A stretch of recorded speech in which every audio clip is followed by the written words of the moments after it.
Hey y'all, welcome to another edition of Mixing Kiki. I have the amazing, yes, who's this person? Okay, now, who's the person one? Okay, My child, Nandipha, and who's your child? What's Isiwa. Miwa? Isiwa. Yeah. Well, yes, okay. What? Fun now. Well, I have my my baby glass of wine because my tolerance in the pandemic, the ongoing pandemic, is very, very light. Oh, okay. I've been drinking a lot more. I'm just like, Really? I've been drinking.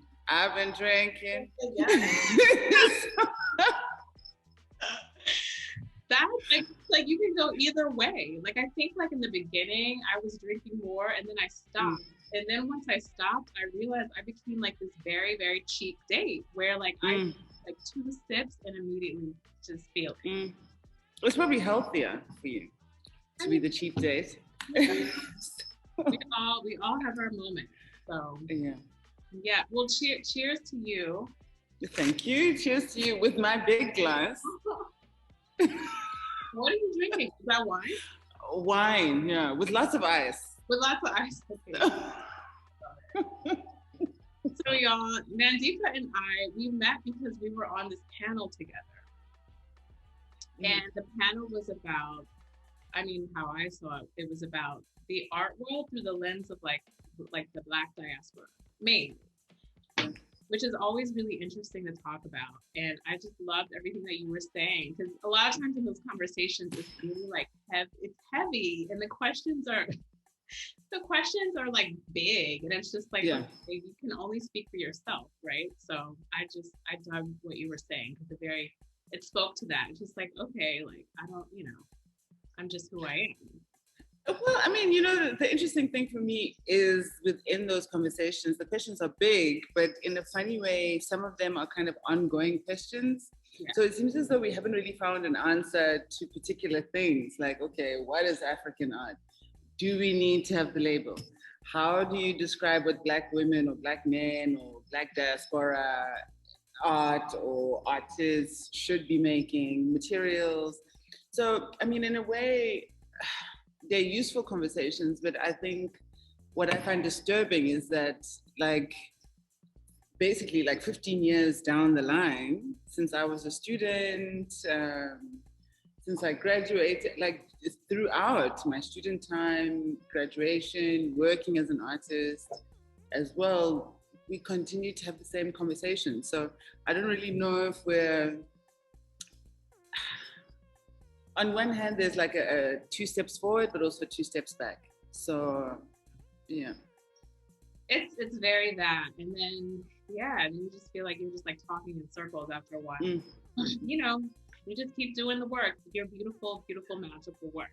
Yeah, and I think that's the important thing. The fact that we're able to continue making work is important, especially during this time around the pandemic. And I think also just around financial stress, I guess, to be in the position of really being in the lucky few who are continuing and able to make work, able to have a studio practice.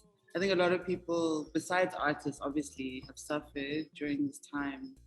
And so for me right now, I'm focusing on just making the work, because that's what also keeps the conversation happening as well. So true. Well, speaking of conversation, before I hit record, you asked me, what did you ask me? You said how was New York? Like, well, the States in general, New York, what's going on? Post Donald Trump. Oh my God. Ooh, girl, don't even. Sorry to laugh. I mean, we have our own problems. Well, I'm the worst person to ask because I don't watch like any news, like whatsoever. And it's so funny, like my wife and I, we have this neighbor because we live in a new building, and we have a neighbor that we met, who we love. He's amazing. When we first met him, I mean, actually, we knocked on his door because I was in DJing, and I was like, it's gonna be noisy, so let's check in with him so we don't make any enemies or neighbors or whatever, just be polite. And so we end up really hitting it off, and we're like sitting in his living room, and he has a TV, you know, he's a big TV, and he's like playing CNN, and it was literally, it was so triggering to me, even though it was like on mute, like there was no volume, but even just it, like the visuals of it, I was like, and you know, this was like at the height of like, you know, what was happening at the Capitol and like all that craziness, and I just felt so, I was like, oh my gosh, like, what is going on? So I don't know. I watched like no news then or now, basically. I'm very just like, you know, up in here creating myself and just and meditating. Like I feel like every time I do one of these Kikis, I'm always telling people how much I meditate, but it's true. Yeah. So my sense of like what's going on is so like cut off. Yeah. But do you think that's for your own kind of mental health benefit, or because I mean, obviously there are things that you do need to know about what's going on in the world. No, you're right. No, you're right. And that's why my wife, she doesn't watch the news like a lot, but she, you know, she keeps up to date. And honestly, even if you really wanted to completely cut off, like you can't, because people, I mean, I have great friends who will like fill me in on like the big stuff, right? Like they'll like kind of something and then I'll like check in, but I'll check in and then I'm like, ooh, I'll just like remove myself. So and yeah, that's been, you know, definitely for mental health and just feeling like light. Like I just wanted to feel like as light as I can, but within reason. Yeah, I think it's a complicated time. I mean, even for me, I don't really watch the news, but I have like apps on my phone, and that's what helps me kind of read up on what's going on. Because I think watching it is something else, whereas reading about it kind of gives you a little bit of a distance, you know? So that's true. Well, what's going on? Okay, so you are in Cape Town right now. Yeah. But you're so. Yeah, go ahead. But. No, I was going to say you're based in Joburg, right? Yes. Yeah. Well, there's lots that happened in this lockdown for me. Since I was young, I worked with a gallery called Stevenson. I think even before I graduated, we were working together. And so I, at the beginning of lockdown, decided to end a 15-year relationship. Wow. And so that was like a bit intense, like serious divorce vibes. And now I think just working more independently, trying to figure out what I'm doing, where I want to go, what's going on. And I think obviously news gets around very quickly. So as soon as I left, a few other galleries in the country were like, hey, girl. That's dating. It's so funny. So right now, I've been invited by Everard Reed to come on a residency in Franschhoek. So they have a gallery on a wine farm and also a gallery in like the main strip of Franschhoek. So I'm chilling on a wine farm with my child, making artwork. Basically, you just described paradise. You're in paradise right now. Yeah, in this moment, I think, you know, just feeling totally blessed and happy to be here because, you know, I used to live in Cape Town for a long time and it was interesting for my education, for university. But Cape Town is it's a holiday. It's a holiday place. So in terms of teaching you how to deal with your career and how to develop a client base, it's not very helpful. At least it wasn't to me. And so I decided to move back to Joburg. And it's so nice now coming back under different circumstances with a different kind of goal in mind and just having a road trip with my kids. Yeah. It's nice. That's sweet. So wait, so you drove from Joburg to Cape Town? Yeah. How far is that? It's 14 and a half hours or 15 hours. So we did it over 2 days. Oh, yeah. I was like, oh no. I get car sick, so. Oh, okay. That would have been wow. And when's your birthday? Because she's a Gemini as well. She's like. Oh, really? Oh, yeah. Oh, I'm June 8th. Oh, she's 31st of May. Okay, so she's like a Gem. That's my nephew's birthday. He's Oh, really? Yeah. and like from what I hear, like with astrology, like the closer. So like I don't know, say Gemini is like May 31st to like June 17th or something. If you're like within the first week of that, First week. you're like you're the hardcore Gemini. Oh, you're shit. Very, key representation of what a Gemini means. And as you go further along during the creation of Gemini, or Lord. I know, right? Have a drink, girl. But also it really I don't know if you're into astrology, but your birth chart has a lot to do with all the planets and stuff. So like what your rising sign and your moon sign, because it's so funny because every time I tell people that I'm a Gemini, when I'm not wearing this, they're like, oh my god, just every sign gets a bad rap, really. Yeah, exactly. Like people, like the two double personality, whatever. But it all like it's not really your sun sign is just a sliver of it. It's just so much more than that. So I'm waiting to see. I guess I should investigate. What exactly? You should. What's your sign? I'm a Scorpio. Okay. So it's like, that's I don't know. Oh yeah. I mean, what is Scorpio again? Is it water? Yes, water. Water and air. I mean, that can be fun sometimes. That mixture. Sometimes. Yeah. It needs a little grounding, like an earth sign energy to kind of maybe bring it back down. Well, thank God she's only 4. But at the same time, I'm like, oh my God, if this is what I'm dealing with at 4, I don't know. She probably has like a big chunk of her personality already. It's so funny. Because my nephew, I have 2. So my sister lives in London. Okay. And she has, how old is Bruno? He's like 2, and then Cosmo is like 8. And Cosmo is the Gemini, and Bruno is the Libra. As a 2-year-old, it's just so funny to see his like little personality and just like how, or not little, there's nothing little about his personality. It's very, and it's just like, wow, and you're only 2. Yeah. And they also, grow up differently to how we grew up in terms of technology and how they understand it and their place in the world and how they kind of figure that out. I was really worried when, because she doesn't go to school anymore for the moment. She's here with me, traveling, and I'm going on another residency after this one.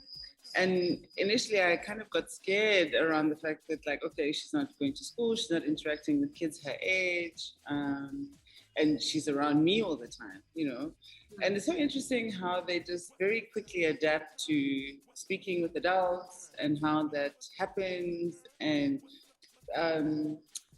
really interesting how, for me, she's kind of asserted herself around how she wants to be talked to, what she wants to happen.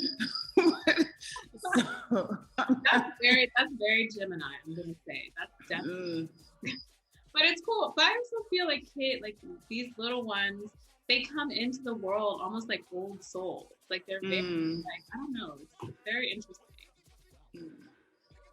So I'm experiencing a lot right now. Yeah. And also being away from home is an interesting thing. Like the studio that I have here is nothing like what I have at home. Like it's very kind of industrial, hectic lighting, as you can see. Yeah. Like a warehouse, essentially.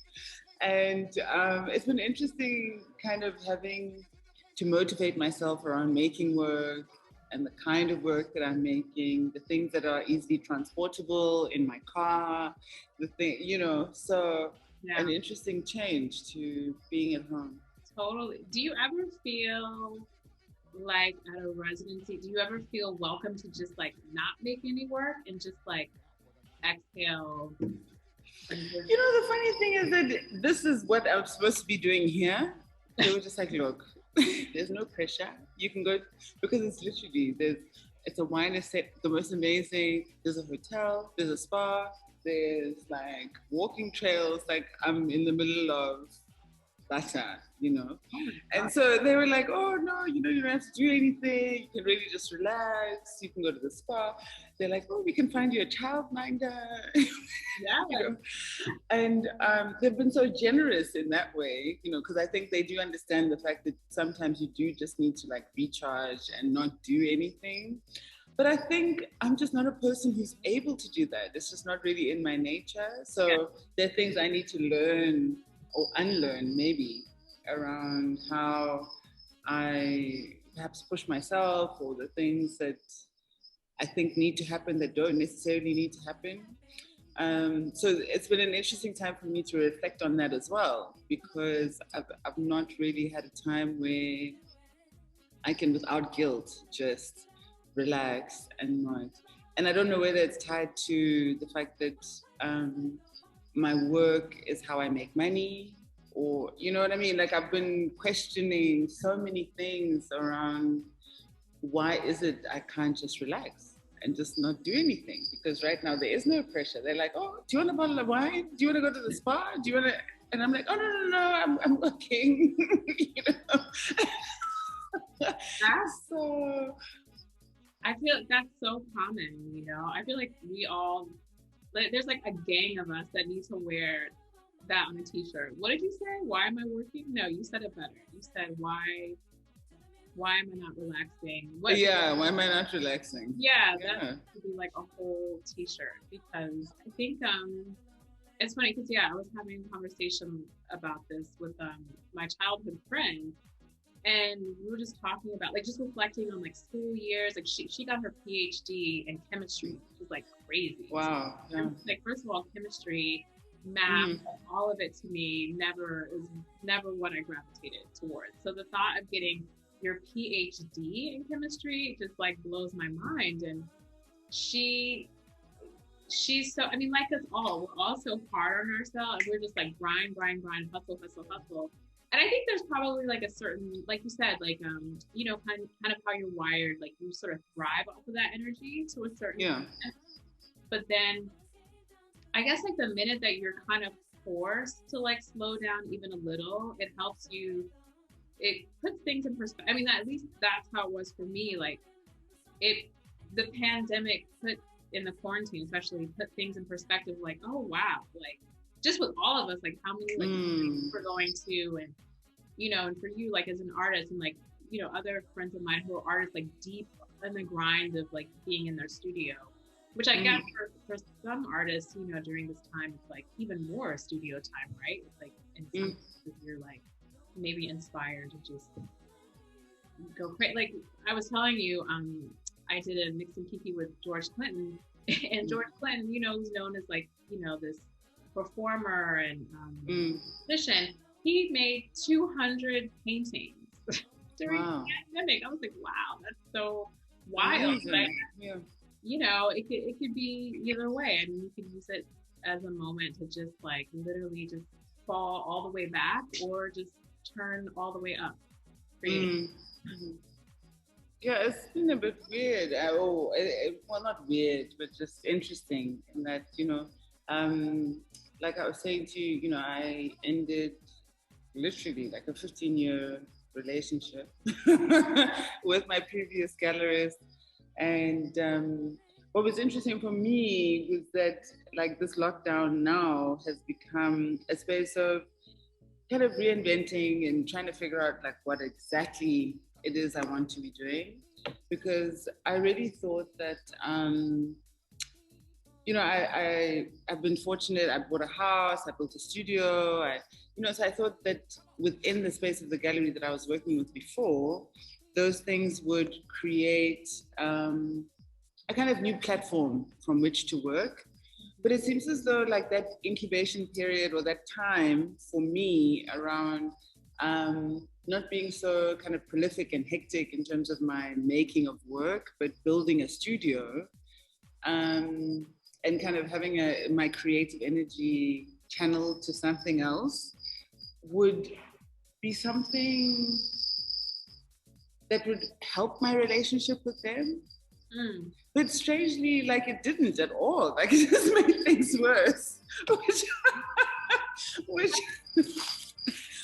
which, you know, is kind of interesting and strange, but also like, oh, okay, you know, sometimes you go into something thinking that it'll give you a particular result, and then it gives you the opposite or something that you're not expecting, and you have to kind of like roll with the punches. So I think for me, the lockdown and this time of being within the pandemic has really just kind of shifted so much in terms of how I think around things. And also maybe in a strange way kind of made that, I don't know, I mean, I can't really call it psychosis. Maybe it is a psychosis, I don't know. That whole space of needing to make things rather than just chilling and being okay with chilling. Yeah. Okay. Like it's a weird, you know. Yeah. It's funny how like you can totally think that doing a certain thing in your life can like completely improve a situation, and then it's just like it unravels that situation. But it's like it's a mess like during the process, right? But then you look back on it, hopefully you look back on it and you're like, oh, that so needed to happen. Yeah. You know, like I just feel like it was just like, okay, girl, you didn't pull the plug for yourself, so we're gonna do it. You know, yeah. It's very that. I mean, well, how do you feel? Like, I mean, oh no, like I feel great because I'm the one that pulled the plug, thank Jesus. Yeah, so like on one hand, it helped me regain some kind of feeling of control or not necessarily power, but like a feeling of just like, okay, I'm still there somehow, you know, I can make decisions and it's not that bad. Absolutely. But when it was happening, it was painful. Like I was crying a lot. I was, you know, because 15 years is a long time to be with somebody or be with a gallery. I mean, it is a relationship. It's being with somebody, you know. So I was crying a lot initially. Yeah. And then I just kind of realized that it was something that was coming. It was brewing over like 3 or 4 years. And so now I've never been married, but now I understand, like, ooh, when you're about to leave your partner, it brews for like a couple of years. And yes, you cry when it's happening, but then in hindsight, you're like, oh, but I felt like this 5 years ago, or, you know. Yeah.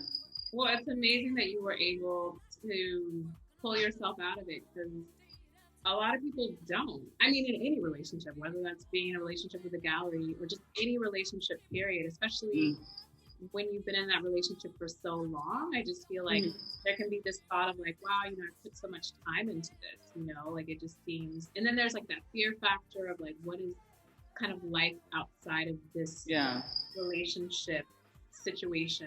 What does that look like? That's like a leap of faith. That's amazing. Maybe I'm just nuts. Maybe I was just drinking too much. I don't know. It makes so much sense that your residency is on like a vineyard. Like now, it's like you get to have, you know, all the drinks. You've earned it. Wow. Speaking of drinks, before we go, I always ask my guests to play a little drinking game, and I ask, who would you have drinks with who is either with us or no longer with us, or both? Ah, wow. Okay, so I think I'd probably like to have drinks with Michelle Basquiat, Louis Armstrong, Louise Bourgeois, Frida Kahlo, Yayoi Kusama. Yes. And wow, the 7th person, I think would probably be Rihanna, actually. Okay, first of all, you painted an amazing cocktail party. It was like a whole party. I'm coming to that. I'm gonna totally be your plus one. Thank you. Party. Yeah, I mean, it's funny because I was just thinking about Frida Kahlo like earlier today, just random. I don't even know why. Oh wow, I love her. She's amazing. And Louise is the best. Yeah, I think. totally. Yeah. So I Who would you? I just have one, and I think I've already picked this person before. So you guys, if you heard me say him before, don't roll your eyes. But I'm gonna say Luther Vandross. Oh, okay. Why him though? And or why him only? Wait, did you think I've asked you 7?